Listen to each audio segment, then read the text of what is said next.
Next to the countdown to Brexit, remember that? Well, in the last few minutes, the Prime Minister's warned there's a very strong possibility of us leaving the EU without a trade deal. So what will that mean for our region? The North West, of course, voted overwhelmingly to leave. So are we prepared?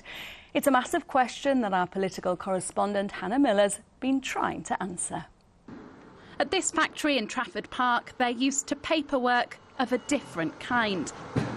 Importing recycled fibres from Europe that are turned into cardboard to be used in anything from hardback books to food boxes. We're actively bringing in stock from our European mills just to make sure it's in this building rather than potentially stuck at a port somewhere. So you're basically stockpiling in preparation? Yeah, some of the products we are, which isn't ideal.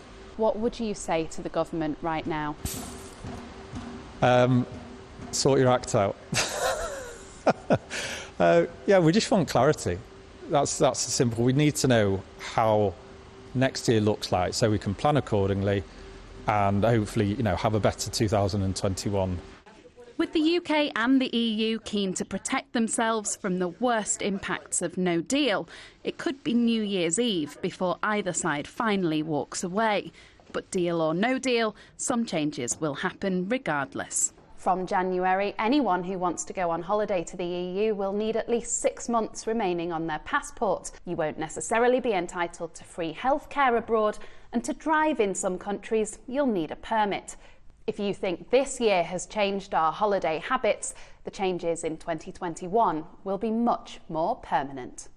An industrial estate near Warrington will be used as a lorry park to prevent delays at the Port of Liverpool. This same-day courier service hope to be able to keep delivering quickly by bringing their customers up to speed with what they can do in advance. We've been preparing for Brexit for about 12 to 18 months. Do you have any concerns about the changes that are going to happen at the end of this month? Yes and no. We've done everything that we think we can do, but it's the things that are outside of our control. So customers are going to be facing things that they've never had before, certain delays at key ports. The paperwork that they're going to have to fill out is now tenfold, and it's are they ready? And experts say some are struggling to prepare. I think businesses are in the same place they were 12 months ago in terms of the lack of information. And until we get that clarity, it's difficult to move those businesses forward. And I think 12 months ago, people had stockpiled. And what we've had since then is a COVID impact where businesses, in terms of cash reserves, are probably more limited, and therefore stockpiling has become even harder. So in some ways, some businesses will probably feel they're in a worse position now than they were 12 months ago.